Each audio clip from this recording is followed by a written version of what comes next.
Yep. Welcome in. Welcome in. It's Creator CTO. We're back. JL Garofalo. I'm back here. We're building live, exploring live in public.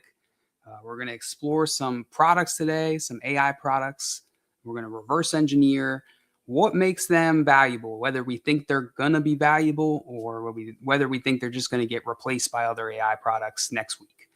There's also some AI news, some AI conversations happening that I want to discuss. I want to talk through. I hope the chat will be talkative today.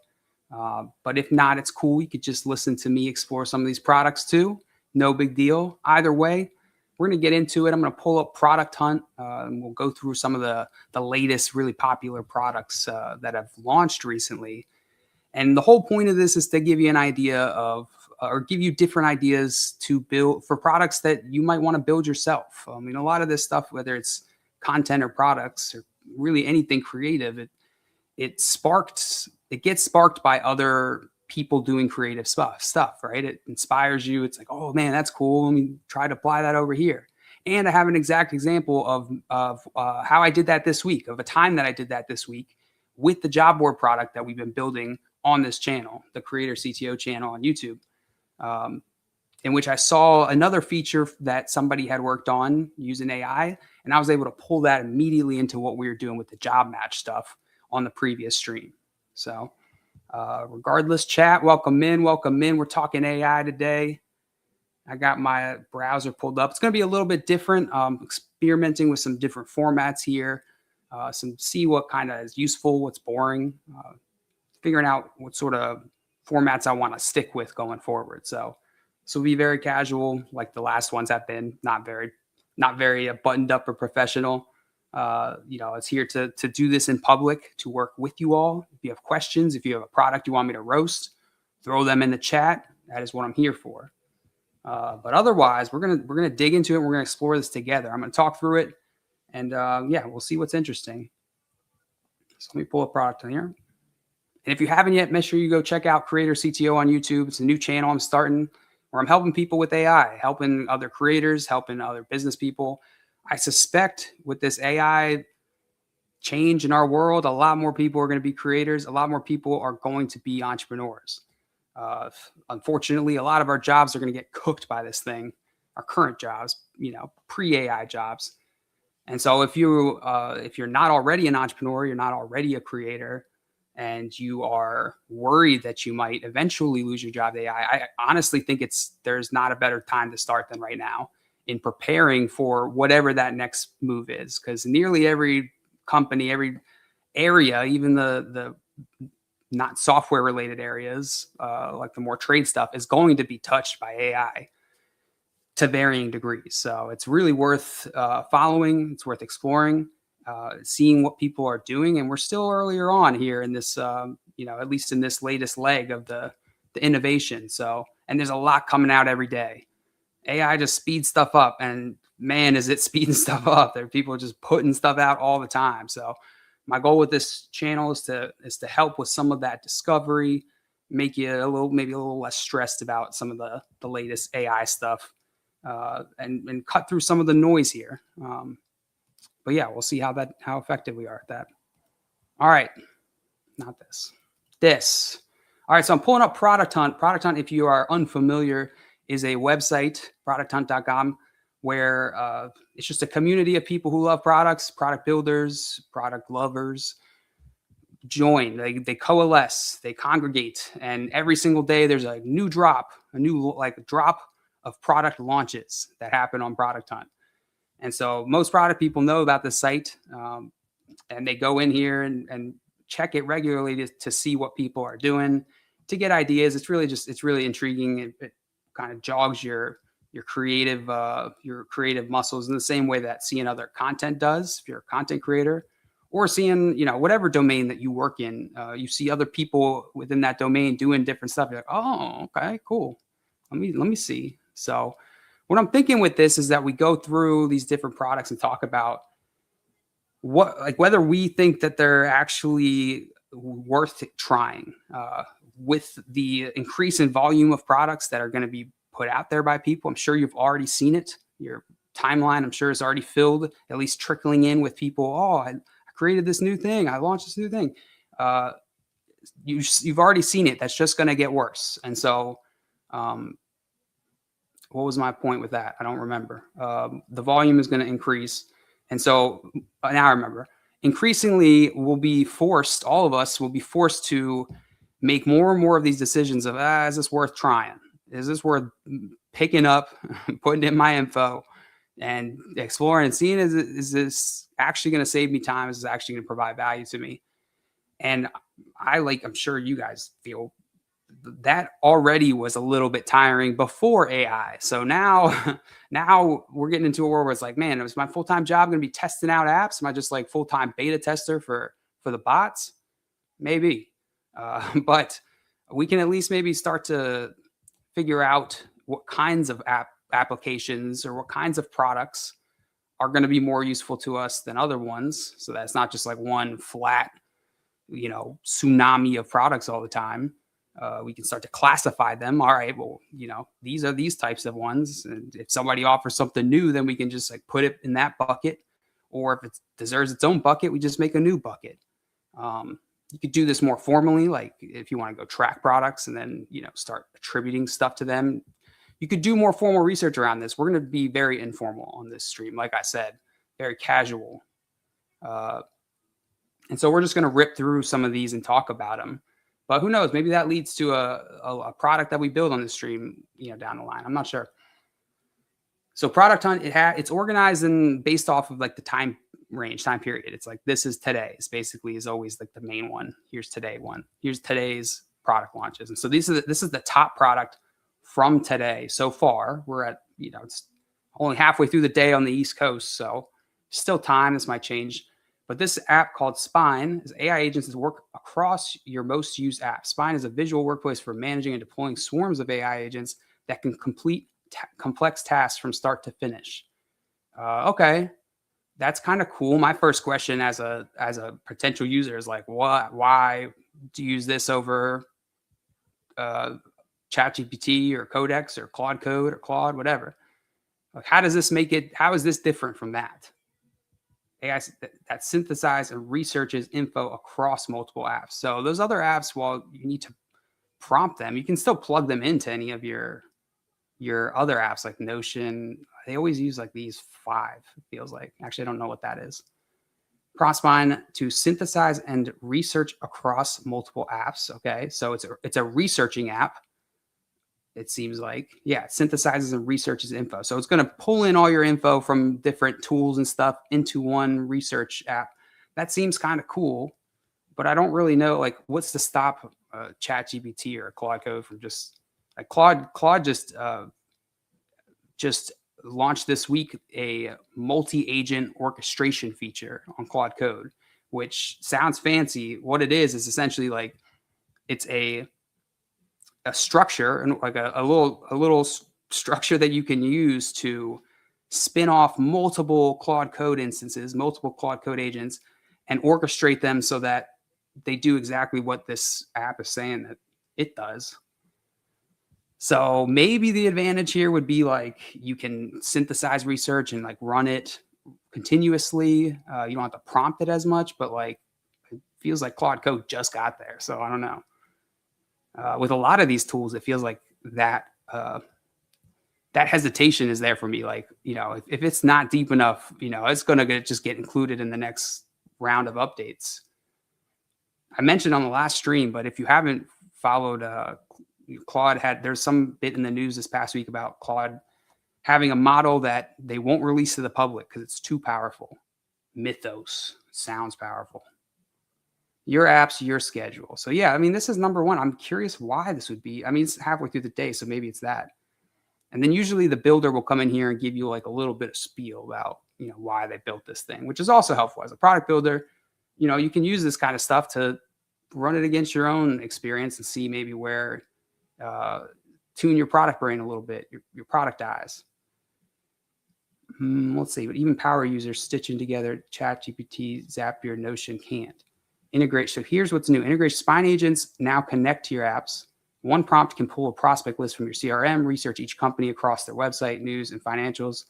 There's a lot of people you built something like this research type of tool. Uh, it was one of the first kind of main use cases for that for OpenClaw, which is an open source multi-agent library that got a lot of hype in the past month or so. And so it kind of set off this multi-agent harness race where a bunch of people were working on this problem. It seems like this is building that into it.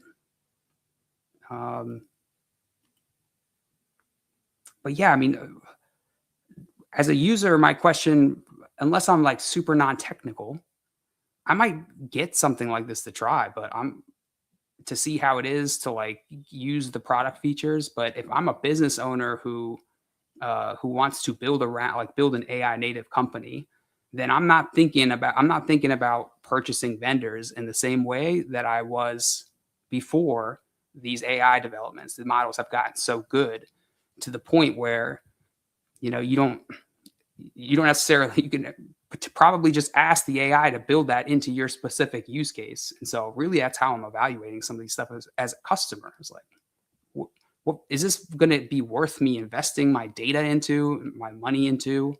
Is this going to give me that much more? Is it going to continue to solve my problem? Maybe. It could be worth trying, but this is one I'm not as impressed with. Claude Code Advisor tool. So this is by Anthropic. It looks like, yeah, Anthropic actually launched this one. This is a specific feature of Claude Advisor tool. Pair Opus as an advisor with Sonnet or Haiku as executor. Interesting, the advisor strategy. Okay, so this is actually drawing on a code strategy here. What Claude is doing is they're introducing another technical structure here that you can use in order to optimize your token usage and optimize like how to optimize your agent workflow, basically. Exactly what we've been talking about for the last 5 minutes. That multi-agent orchestration, getting multiple Claudes to do a big project or work together. That's the dream. Just working with the one Claude, which if you've been tuning into these streams at all, you watch me go back and forth with Claude. Hey, make this thing better. Now, make this thing better. This sucks. Make this thing. It's like 1-to-1. I've got to go back and forth. And we were trying to mitigate some of that time spend, that energy spend, by using some of these plugins that let you move some of the work to the front of the process, work on all the product stuff, answer all the questions, and then let the guy cook for 40 minutes. Let the Claude cook. And so all of that is to give you some context into what they're actually launching here. This is essentially just looks like a lightweight tool built into Claude Code that allows you to have a higher level, cheaper agent whose main job is to execute. Sorry, not higher level. So you have a main executor agent here that's running on the Sonnet model, which is going to be cheaper. And then it makes a tool call to an advisor agent who's using the Opus model, the more expensive and more thinker, bigger brain, in order to get the instructions of what to do. It figures out, they have shared context, it figures out what to do, and then it sends the instructions to the executor. So basically what this is a way to just really optimize your workflow with Claude. Use less tokens likely, which seems pretty cool. /advisor. When Claude needs stronger judgment, a complex decision, ambiguous failure, problem encircling without progress. We've been there. It escalates to the advisor model for guidance. Okay, so certain points, it throws it to the advisor model to figure it out. This is pretty sweet. I would probably try. I'm probably gonna try this. Advising using Sonnet. Hey, I'm the advisor. Stronger model that reviews agent works before it writes code. Yeah, cool. That looks pretty sweet.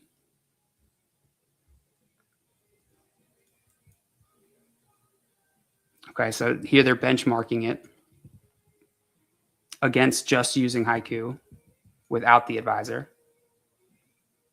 So the coding got 14% better, cost 20 cents more, 41.2% agentic search. I don't know exactly what that means. Okay, and then here's Sonnet alone versus Sonnet with the advisor. Cheaper, better at coding, better at search. So that's what it's doing. So you can get the same results as just ripping Opus by having Opus or Sonnet with a little bit of Opus. That's pretty sweet. I'm going to say this one, not as much a product, more so just an AI useful thing here, a feature in an existing product. Go ahead and say that bad boy. All right, so Claude Advisor tool, that's pretty sweet. Google Finance, ask complex finance questions, get AI grounded answers. What about simple finance questions? What about for us simple guys? Okay, neat. What is this? This looks like stocks, P&E, fiscal period. A little news. It's like Robinhood Gold kind of, but for free in Google. This is a product feature that Robinhood has been charging people for years. And now you got Google in the game. This looks pretty sweet. I'm guessing this is free. I just said it was free. I didn't actually know that. This looks pretty cool, though. A little dashboard that lets you follow your stock market stuff. It said finance. Initially, I thought like personal finance, but it looks like what it actually means is just non-personal finance, impersonal finance, Google Finance. These are terrible screenshots for a Google product. What is going on? Yeah, that seems cool. Now, and it combines AI deep research, live earnings transcripts. That's pretty sweet. The transcripts of the earnings calls is pretty neat. If you ever invested in stock stuff before, I remember when I first was getting into Robinhood, and they'd be like, "Yo, you can get in on this Nike earnings call," and I'd like curious. I'm like, okay, well, why not? I click into it. It's like so boring. It's just unbelievably boring context I did not understand. But that context is useful to a bot who can tell you what's useful and what's not useful. So that's pretty sweet. Yeah, just combining a bunch into one tool. That's pretty sweet. I bet you Google does this with a bunch of products soon, like not just finance, but we just start seeing that across the board. Drift for people who want less. I want more. Drift is a journal app for people who want less. 120 characters, a drawing, and a photo. That's it. No streaks, no AI, no ads. Like that. Everything you write naturally softens over time. Softens. I'm confused now. Drawing dissolves. Photos grow faint. Touch and hold. Bring back. Oh, interesting. It's got this like time element. Your notes degrade over time. Do they like disappear? Nothing is deleted, just quieter. Okay, adds a little bit of visual feedback to your note-taking experience. Anchors is an anonymous shared space. A prompt appears periodically. Strangers respond side by side. No profiles, no follow. Okay, I thought this was a journal app. Strangers respond side by side. And now I'm a little confused at what exactly this app does. Couldn't sleep again. The rain. I don't know if the audio came through. Couldn't sleep again, but the rain was gentle. Okay, this is nice, really nice, cool video. Good night. I'm still confused by the stranger part of this. Is this like a personal app or is this a social app? I just want to write something short and move on. So I made a journal where entries slowly fade over time, 120 characters, drawing, photo, no yet. Okay, so I don't know what the stranger thing was. This is neat. I think this is like falls into the category of like kind of neat experience apps. I don't know that you're like this builder is going to get a ton of traction from a lot of people. Mainly because it's kind of like a nice little decoration on a feature that people use other apps for, right? They use Notion, they use their Notes app, they use Evernote. They use a bunch like note-taking journal apps. What's the one that was really good for a while? One Day, I think, was a good one. There's another one where it's like a second a day.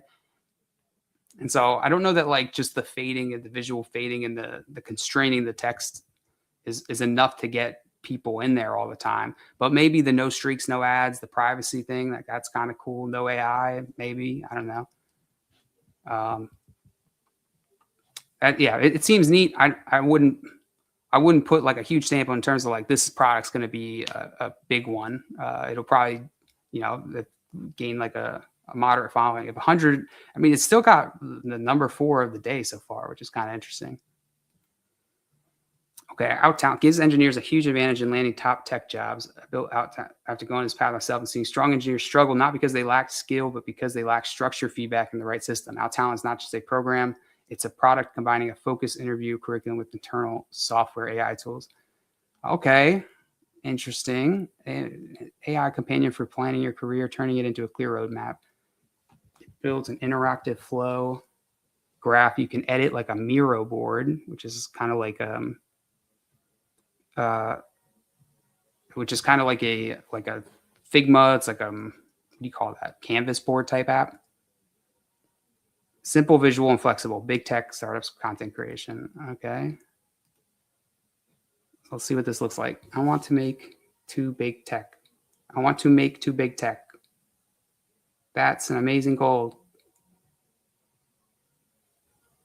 I don't know, man. I don't know that there's that many engineers left. You spelled portfolio wrong.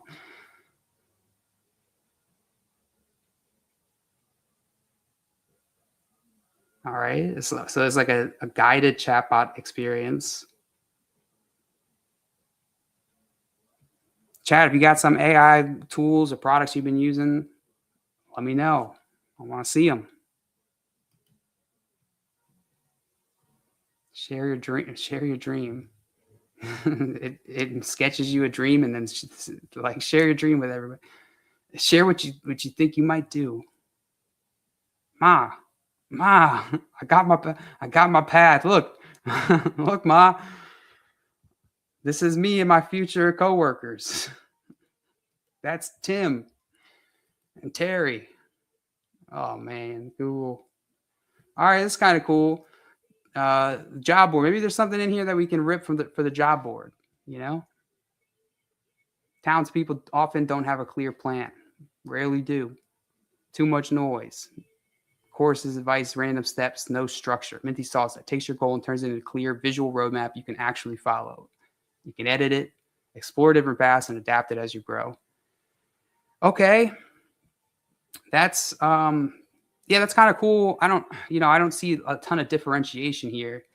So it looks like maybe they're a Y Combinator company.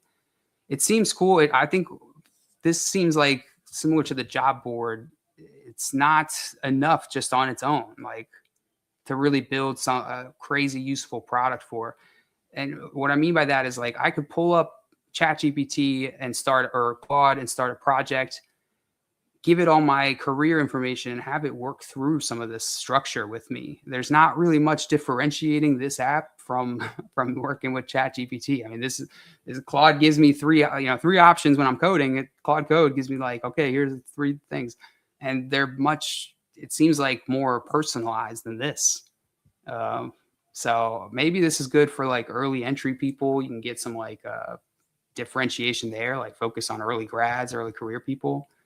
But like just the chatbot experience is going to be hard to really gain ground in. And it's worth discussing like product strategy here maybe as well. I'm just saying like, these are going to be hard and that hard to build or grow, but that is a specific conversation. Your goal with building a product might not be to build it into something that grows huge. The job board is a perfect example of that. The FYF job board. It's not built to solve everybody's jobs problems. It's for a very specific group of people to help them. And that group of people might not be more than, a few thousand at any given time.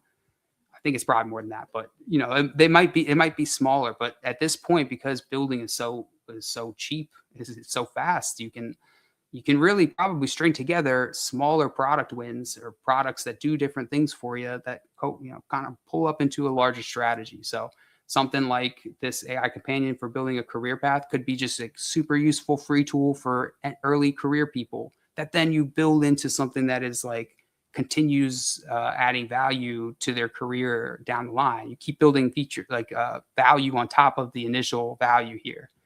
So not like what I'm ultimately trying to say is like I'm not trying to judge this just based off what it is today, because tomorrow it can change a lot. But at least what we see today is all we have right now, and that it doesn't seem like that is really differentiated enough. Let me pull into I want to pull into like the monthly ones, because I'm not going to make this a long stream, so I don't want to. I've been digging into these top ones for a little bit. How do I get to month?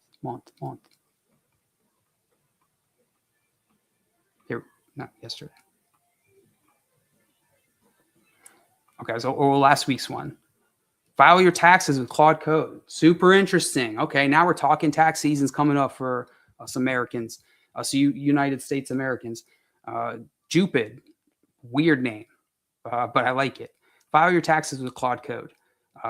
Really interesting. They're not, I like how they're positioning not as its own tool platform type of thing, but instead something you can plug into your primary AI stack here, whether that's a Claude Code or Codex or ChatGPT or Perplexity or Replit, whatever it is. Like a lot of those are kind of these like foundational models built with the tooling to build something with it. This essentially is going to plug into that and is useful right now, right? It's timely. Like you could launch a product like this that is valuable right in this moment and might not be valuable. Like by next tax season, maybe they just get rid of this product. Who cares? The cost to build it was probably so much lower than it used to be that that's a viable strategy now. It says no matter how powerful LLMs get, they're objectively bad at financial transactions. I don't know if that's true. Context loss, inconsistent categories, no memory between sessions. Sure, those are like underlying constraints or limitations of these tools, but that has nothing to do with the finance part of it.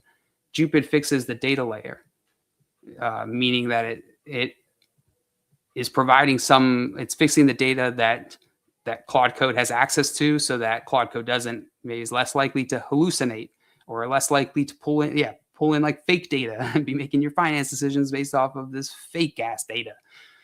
Connect your bank. It learns your business and every vendor relationship once, then remembers forever. So that could be useful depending on that's not useful in itself, connecting your bank. That's them getting your data, which is another thing you got to consider when using any of these tools is what you're giving up data-wise. You're in this day and age, even before when they were like, hey, social media really matters and stuff lives with you forever. We now have tools that let us very quickly summarize data. And so any tool, you connect all your financial info into this tool, they now have that in their database and they get to use that for analysis for eternity. So that's something you really got to consider when providing your data to these apps, to these products.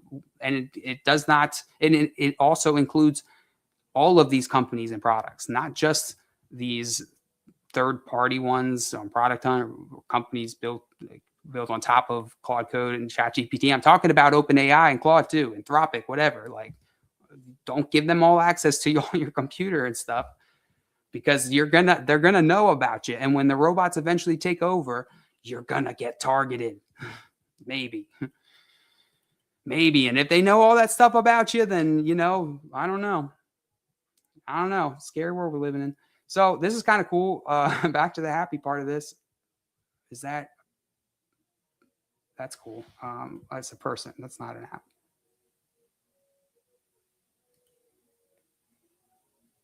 I wouldn't recommend starting your video with your face. But definitely start with the product on Product Hunt. Okay. So it's an MCP server, which basically means it's a mechanism to pass data securely into your agent, that makes sense. And then it likely has some skills related and the info related to the latest tax code that lets you file your taxes, I guess, which makes sense. I did expect taxes to be an area that gets really almost fully automated, but I don't know if we're there yet in terms of like the companies actually building that. Taxes are due. Your books are a mess. Don't tell me. But this does give all your data to both this Jupyter. You're giving all your data to something named Jupyter and also Claude.